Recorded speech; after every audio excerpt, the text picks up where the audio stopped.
Absolutely. All right, I gotta select, got it. So for Icebreaker, tell me how your year's been going and maybe specifically how the program's been working out for you. Yeah, this is my last year. It seems pretty crazy. I think with COVID, time is so weird. So it seems like I've been here for a long time, but then at the same time, it seems like no time at all. Right. But yeah, I have enjoyed this program so much. I kind of have my journey here at UNC was a little bit rocky, but the Shuford program really made it a little bit easier because it was like a one solid line. So it was kind of refreshing to have the kind of community that is within the program. But otherwise, it's been a pretty good year. Glad to be back in person and all that. Sure. So yeah. Got it. Well, I'm glad that the program has been, I guess, it sounds like maybe a little refreshing. Yeah. And it does seem like you guys have a nice little community and the program kind of builds that. A lot of working together, I guess. Mhm. It's kind of the nature of the programs. It gives you a chance to form, I'm sure, some pretty good bonds. Yeah. What are your career interests? Do you know? Do you have any idea? Yeah. So again, it's kind of been up and down and all over the place. But I've recently gotten accepted into the Masters of Arts in Teaching program here at UNC. So that's a 1 year long master's program. And then whenever I graduate from that next May, I my end goal is to teach high school English. So Oh yeah. end goal, yeah. And would that be back at home, which I gather is somewhere kind of Greensboro, that area? Is that? Yeah, close. Near a little bit more towards the mountains. Oh But yeah. yeah, you go towards or you go through Greensboro from here. But I'm not 100% sure where I want to start teaching yet. I'm really interested in the Charlotte area and then also the Triangle area. I really like it here, but yeah, my hometown is just a little bit too small. Yeah. So I would definitely like to settle down somewhere bigger. That was kind of the point of coming to Chapel Hill, bigger city. Right. And I see you studied English and comparative lit. Did you do so thinking I want to be a teacher one day, or what inspired you in the end to pursue that profession? Yeah, so I definitely always loved English, like been in, middle school, high school, and I in my in the first couple years here or first year here at UNC, I was like, I don't know what I'm gonna do. Like I'm stressing out. And then I finally kind of realized that you really do have to study what you are passionate about. So that's what made me decide to major in English. And then the rest, I guess, just kind of figured itself out. I love working with kids, I guess, if teenagers are kids.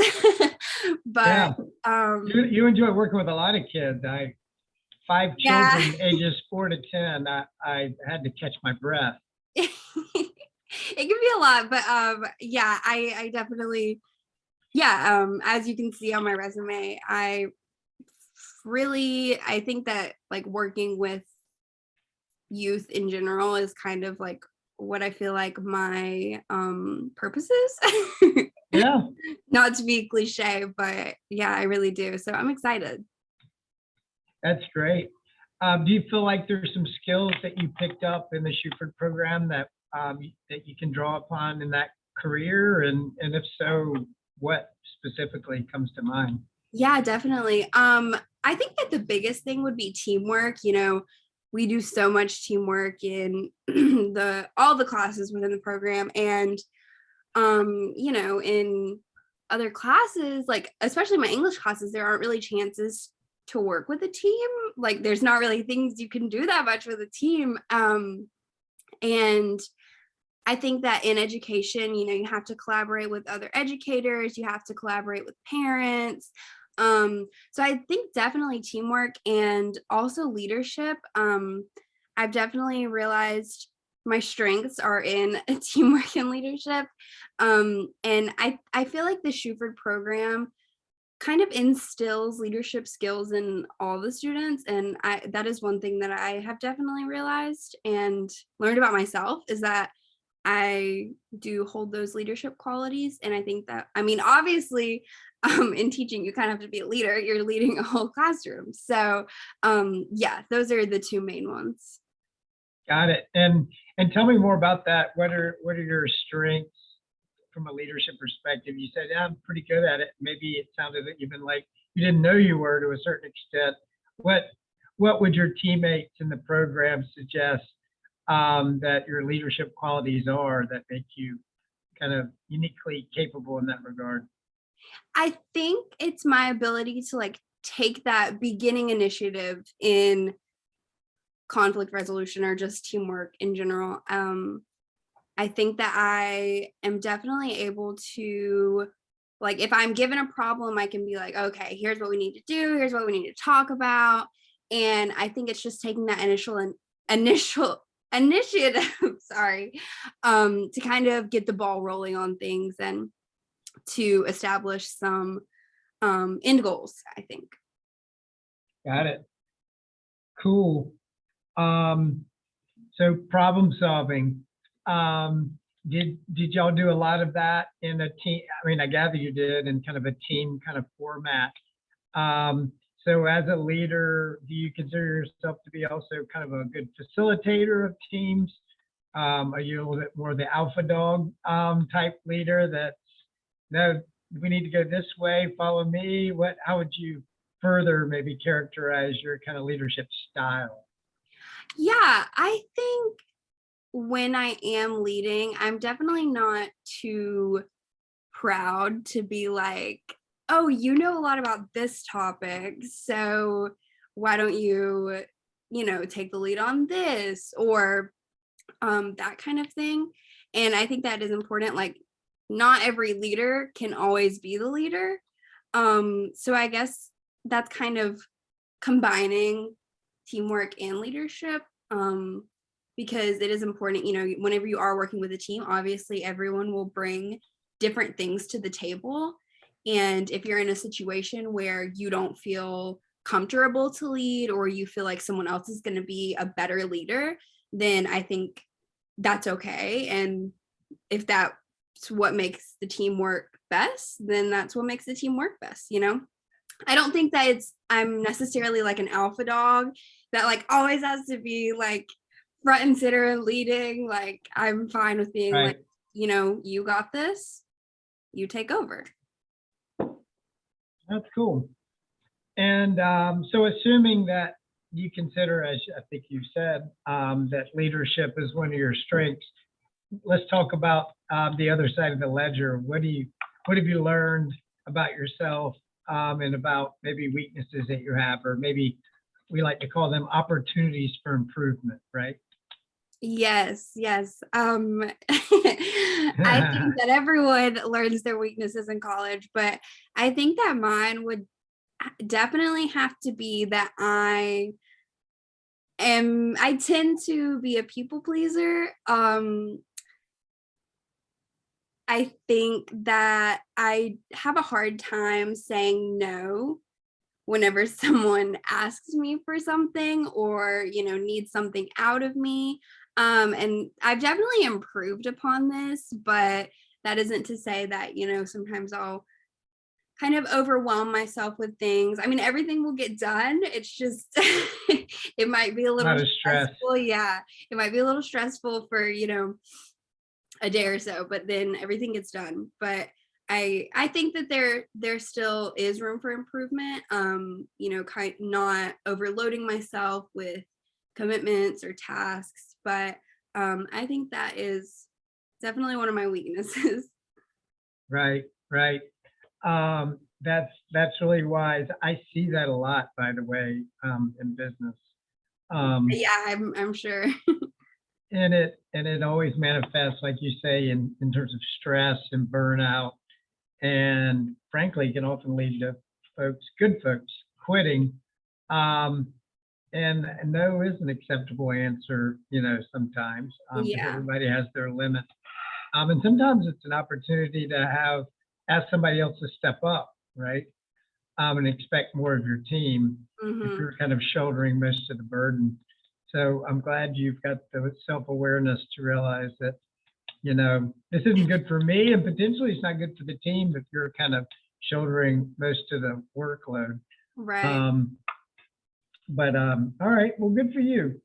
So I don't know. I guess maybe I guess I'm inclined to talk a little bit about kind of how professionally, because you seem a lot of these interviews, I frankly get people that say I still don't know, and that wouldn't be unusual at all. In some ways, it may be more typical. So you're, to a certain extent, a standout insofar as you kind of feel like you know what you want to do and what you want to do. What I know, at least anecdotally, that, particularly in public education, but I'm sure it's the case in private education as well. Um, it can be a little, what's the right way to put it? Kind of political in some ways, right? You're going to probably enter an institution, wherever it might be, where they're, older people that have been around a long time, and this is the way we do it, and don't stir the pot. And yet, all of us know that there's a lot of room for improvement in, public instruction. Maybe kind of, working through that thought experiment. How could you see yourself potentially leading to a successful conclusion, which I presume would be some improvement? Oh, Um, oh, okay, you're good. You're good. I think you muted for just a second, but you're good now. okay, thanks. So I guess I'm wondering, how do you see yourself potentially being successful in that environment where it's not necessarily a profit motive? Sometimes goals aren't as aligned, maybe. I don't know if you've given that any thought, or if you have any friends or mentors that maybe are in public instruction, but I don't know, kind of work through that with me. And I'm wondering if there's an opportunity potentially to draw on some of your super program skills to kind of help make education better. Yeah, and I actually do want to go into public education for that reason to um break down some of the walls that have been built that aren't necessarily great for the students. But one thing that I've come to realize is very important to me, and I really want to make a goal in my future career, is to focus on equity in education. I know that personally at the high school that I went to, it wasn't a very equitable environment to be in. And, you're working with these teenagers who are the future leaders, who, are the future everything for us. And I think that a lot of students, they're, they don't know how to establish goals, and they don't know how to establish future career plans, future college plans, whatever, just because they weren't given the opportunity. And I want to focus on that because, there could be a student that's looked over that could be incredibly successful, but just wasn't given the chance. And so I think that one thing that I will do is to have an equitable classroom. And I mean, I haven't worked in high school, but I presume that there are, kind of systems put in place, like this is how we do that. But I think, you have to be innovative. You have to create equitable environments so that our future leaders have the chance to thrive as much as they can. Yeah, no, that's cool and fun to hear. what are some of the observations you made when you were in school that led you to conclude that there wasn't a great deal of equity in education based on your experience? Yeah, so the high school that I attended was underfunded, understaffed. It was just under everything you can imagine.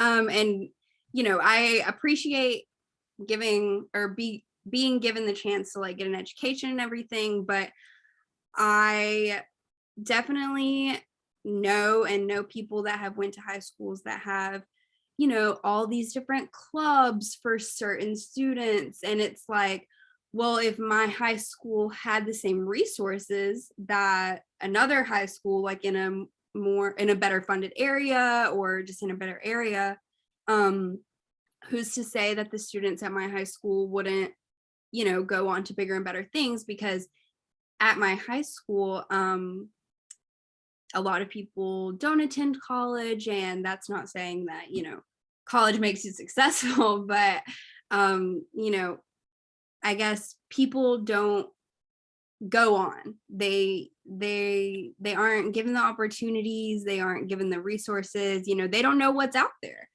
Yeah. Yeah, they don't know what all they can do, because they don't have it. They don't have a way to Mhm. learn about it, and teachers they try their best, but there's only so much you can do whenever there's just no resources. But regardless, even if I'm teaching wherever I'm teaching and it is underfunded or there's not enough resources, I definitely want to take on a more mentor role in my students' lives, so that they are given opportunities.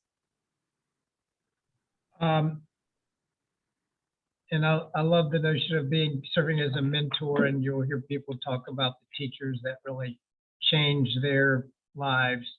And, would also another, I guess, term that comes to mind is just inspiration.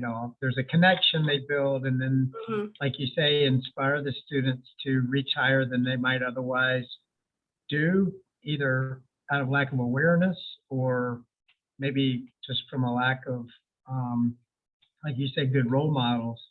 But tell me a little bit about how you connect with people. And obviously, you haven't been a teacher, but you've certainly been in the role of a type of teacher in your nanny role.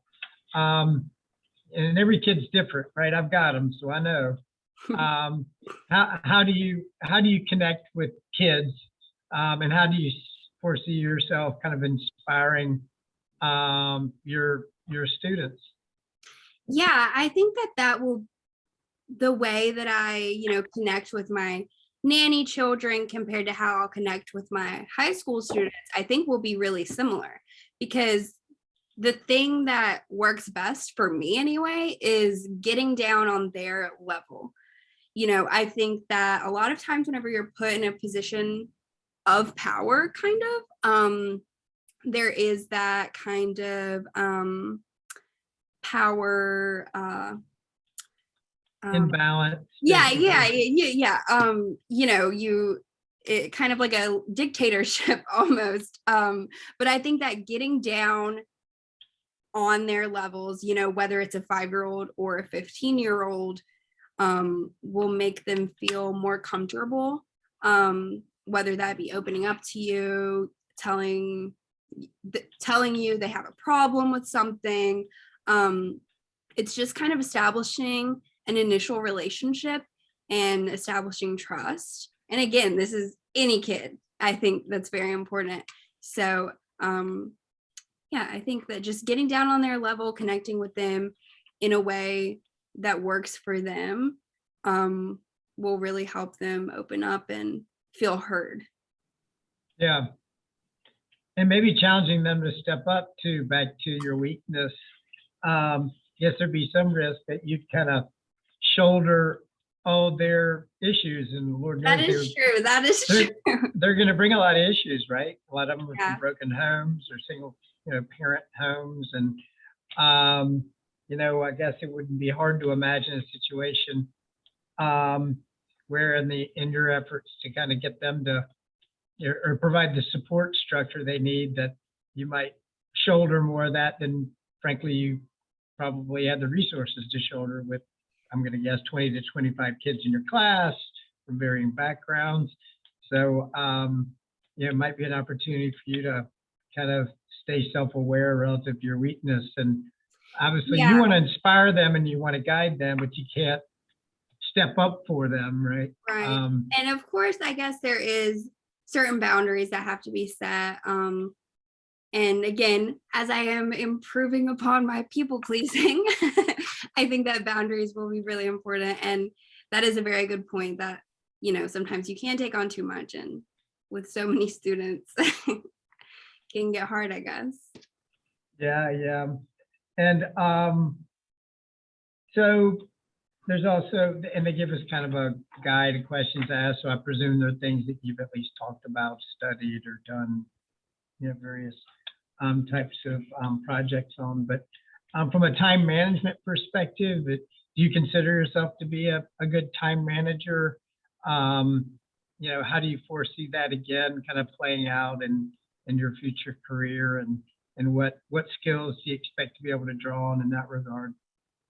Yeah, I think that now, being a college student, I think that time management is much more difficult. I mean, obviously, I've never had a full-time job, um, but going to school and having a job and having an internship, you are spreading yourself pretty thin, and I think that that's taught me how to divvy up my time properly, how to, not procrastinate too hard. And I think that having so much going on right now will help me in the future whenever I have, one job to focus on, whereas now I have like three. So, Yeah, and I think that is a lot of just live and learn, because there definitely was a point in my life where it was like, oh my gosh, like what am I doing, like I have no time. But once you learn how to just divide up your day and take it one day at a time or one week at a time, whatever works best, it's just you kind of learn as you go on that. But now I think that I'm well prepared to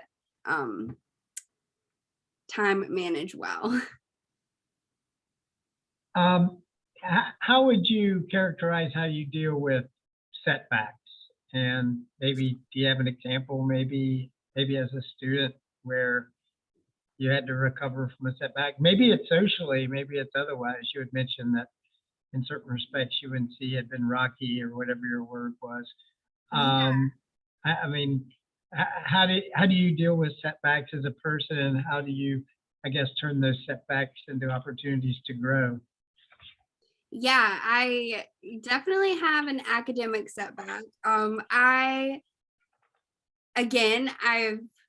told you that I kind of had a rocky start of my post-secondary career. But I actually had applied to the business school and did not get in. And I, was immediately disappointed. I was like, oh my goodness, what am I going to do? But I sat down with myself. I was like, okay, you've got to figure something out. You've got to like get yourself back up. Like your life's not going to stop. And previously, before I had even applied to business school, outside people in my life, like family members, were kind of pushing me to do something that could immediately get me a job. So it was like, education is an investment. You don't want to waste that investment. So I was like, okay, business, like that seems like the best route to take. And after I didn't get in, I just simply realized that that was not for me. Like that is not me. I don't want to go into business, and that's okay. And if I had gotten in, I would probably be studying business right now and would probably be miserable, to be quite honest. Um, and I think that I look at every setback like that. It's just, this was meant to happen. Like, if it didn't happen, you're not supposed to be there, and that's okay. And you'll move on pretty much. Sure, sure. Well, like you said, it sounds like things are working out for a reason because you're obviously inspired about kind of and knowledgeable and self-aware about what it is that brings you joy. And it seems like you're excited to get into the teacher profession. Um, knowing, well, and maybe not knowing at the time, but maybe suspecting that business wasn't going to be the path for you. What inspired you or what led you to enroll in the E minor? Did you just hear good things? You thought you'd give it a try? Was there something about it that you thought, again, you could kind of acquire skills that would be useful in non-business type of, professions? How'd you end up as an E minor student? Yeah, so since my initial plan was to do business, I had just heard from peers and other people that it was a good program to do, pretty much. So I was like, I mean, okay, I guess I'll do that. And then I got in, and like I previously said, it's just a really great sense of community. So even after business wasn't the plan, I have learned so many things about myself, about, professional development. I have learned so many things that could be applied to so many things. And so that made me want to keep going with that because it's just a really great program. And I see that you've been involved as a volunteer throughout the years in various ways. Is that something that you expect to or would like to continue to do, or do you feel like you're going to have room for that? And I guess I'm wondering to what extent potentially, the social kind of track, if you will, of the E minor program, I guess might, give you the kinds of skills that might allow you to be a more exceptional, volunteer and I guess community supporter, if you will, just kind of writ large. Is that something that is kind of in your future picture of yourself, or kind of pretty narrowly focused on education?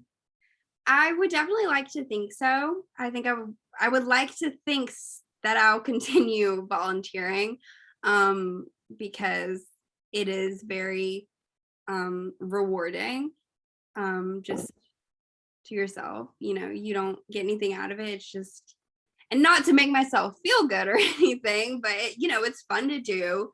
It's good for the community. And I think that whenever I do begin my career as an educator, I think there's a lot of opportunities for teachers to be involved in their school. But again, you can't spread yourself so thin that you're like freaking out.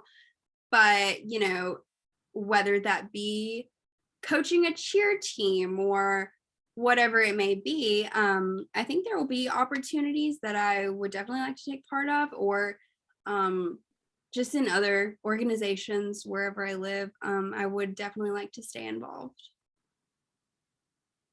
Great. Well, maybe we had to kind of sort of wrap up just because I think I know I have another interview at 4:15. That got thrown at me this morning in a good way, but it does mean that we're on the clock, so to speak. So maybe just a little bit of feedback, if that works for you. I think Yes. it just as part of the process.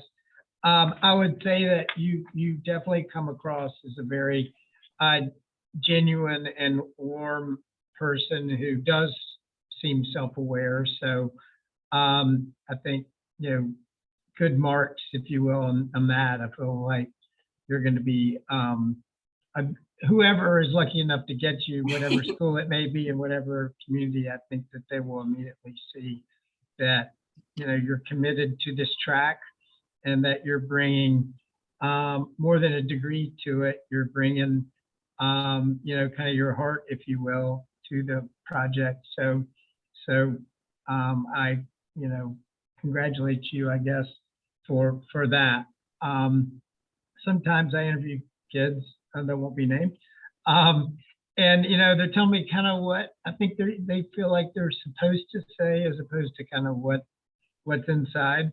So, and that's not the case with you. So, kudos for that. Yeah, Um, I always try to be honest in interviews, and I never know if it's like if I should be saying what they want to hear, or I don't know. yeah. And and I would say, just in a business context, again, I've never hired a teacher. I got to confess that. Yeah. But every organization needs leaders, right? It doesn't matter where you are in the pecking order, and by definition, you're going to start at the bottom. Everybody wants to see a future leader, just as you want to see your students, right, be future leaders.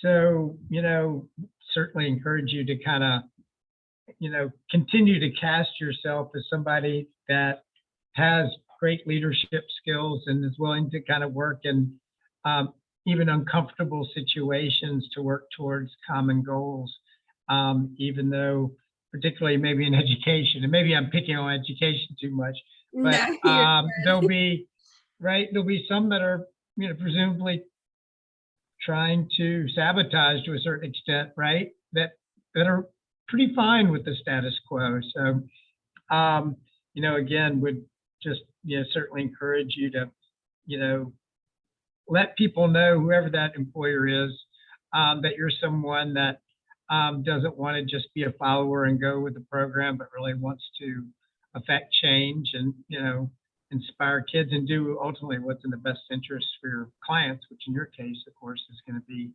a bunch of 15-year-olds.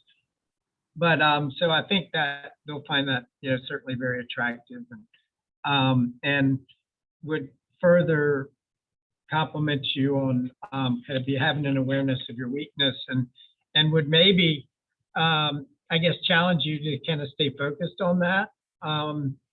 I have, as I think I already mentioned, seen folks that end up in, frankly, a pretty bad place because they're challenged to say no, and maybe at times aren't kind of asking others to kind of shoulder a meaningful part of the lift. So continue to work on that, because I think that'll serve you well, not only in terms of being effective, because good leaders delegate, they have to, right? But also for your mental health, right? I mean, being a teacher is going to be pressure enough. There'll be, discipline in the classroom, I'm sure. There'll be probably emotional situations, because kids come from tough backgrounds and all the rest. So you'll be most successful as a teacher if you're not completely drained and just overworked.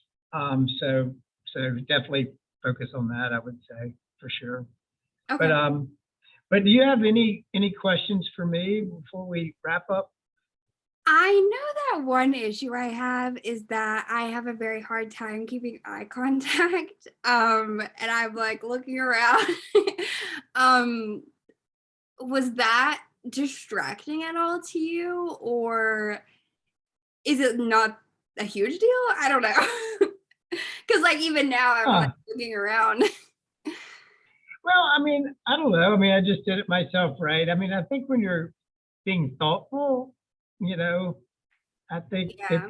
it's okay as far as I'm concerned, right? I mean, you're kind of giving it that look like, let me think about that. And I think people, again, at the end of the day, they want to know the real you, and get a sense that you really are speaking from the heart. And frankly, I didn't find it distracting. I felt like, if you're using it, if you, some people look away, I suppose, because they're not being honest, and I certainly don't have that impression, but rather you're kind of looking away in a contemplative way, and I think Right. that's okay.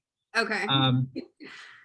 I mean, I could probably do better as well, and obviously in these formats too, when you got a camera up there, but you're down here and have notes Mhm. there.